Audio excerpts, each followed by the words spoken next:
Hello everyone, welcome back to my channel S A lifestyle. আজকে আপনাদের মাঝে ভিন্ন ধরনের এক রেসিপি শেয়ার করতে চলে আসলাম। চ্যানেলটিকে সাবস্ক্রাইব করে পাশেই থাকবেন। আজকে আপনাদের সাথে শেয়ার করব সোয়াবিনের কোরমা। বাসায় একবার হলেও ট্রাই করবেন এই সহজ রেসিপিটি এবং কমেন্ট করতে ভুলবেন না বন্ধুরা। ফার্স্টে আমি এক বাটি সোয়াবিন নিয়ে নিয়েছি। আগে থেকেই কড়াইয়ে পানি গরম করতে দিয়ে দিছিলাম। সেইখানে আমি এখন সয়াবিনটাকে ভালোভাবে সিদ্ধ করে নিব। দেখতেই পারছেন আমি চামচ দিয়ে হালকা নাড়িয়ে দিচ্ছি যাতে সয়াবিনগুলো ভালোভাবে সিদ্ধ হয়ে যায়। এখন চালনির সাহায্যে সয়াবিনের পানি ঝরিয়ে নিব। এখন সয়াবিন থেকে পানিটা ভালোভাবে ঝরানোর জন্য এভাবেই রেখে দিব। এখন দুইটা পেঁয়াজ, গোটা কয়েক কাঁচামরিচ, 2 টুকরা আলু এবং কয়েক টুকরা রসুন, এটাকে আমি ভালোভাবে কুচি করে নিয়েছি চাকুর সাহায্যে। এখন এগুলোকে আমি ব্লেন্ডারে পেস্ট করে নেওয়ার আগে একটু ভেজে নেব, তাহলে ব্লেন্ডারে পেস্ট করলে এগুলো ভালোভাবে মিহি হবে এবং কোনো গন্ধ বেরোবে না। এই জন্য আমি হালকা ব্রাউন কালার করে ভেজে নিব।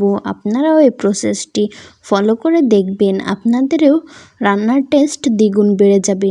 আমি প্রায় রান্নায় এভাবেই রান্না করে থাকি। মশলাগুলো দেখতেই পারছেন ব্লেন্ডারে কত সুন্দরভাবে পেস্ট হয়ে গেছে। এখন আমি আলাদা একটা কড়াইয়ে তেল গরম করে নিয়ে সেখানে গোটা কয়েক জিরে এবং একটু ধনিয়া গুঁড়া,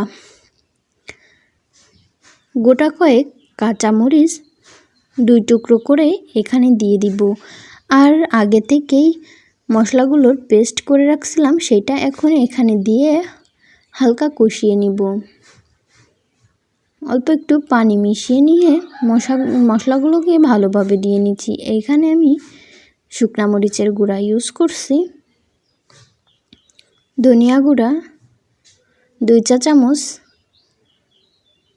টক দই, একটু চিনি পরিমাণ মতো দিয়ে ভালোভাবে মশলাগুলোকে কষিয়ে নিতে হবে। দেখতেই পারছেন মশলাগুলোকে অনবরতই নাড়তে থাকতে হবে। এখানে গোলমরিচের গুঁড়া একটু দিয়ে নিচ্ছি। এখানে ফ্লেভারের জন্য মশলাগুলো অ্যাড করেছি।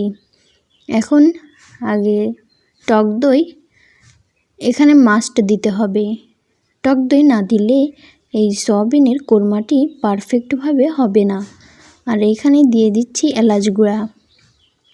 সয়াবিনটাকে এখন আমি এই মশলাগুলোর ভাবে দিয়ে দেব।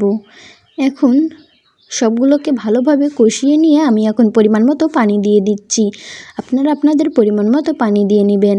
এখানে দেখতেই পারছেন সয়াবিনটা আমার রান্না করা হয়ে গেছে। পারফেক্ট সয়াবিনের কোরমার রেসিপি।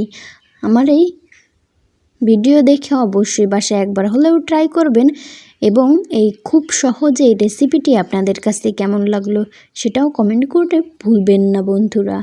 চ্যানেলটিকে সাবস্ক্রাইব করে পাশেই থাকবেন।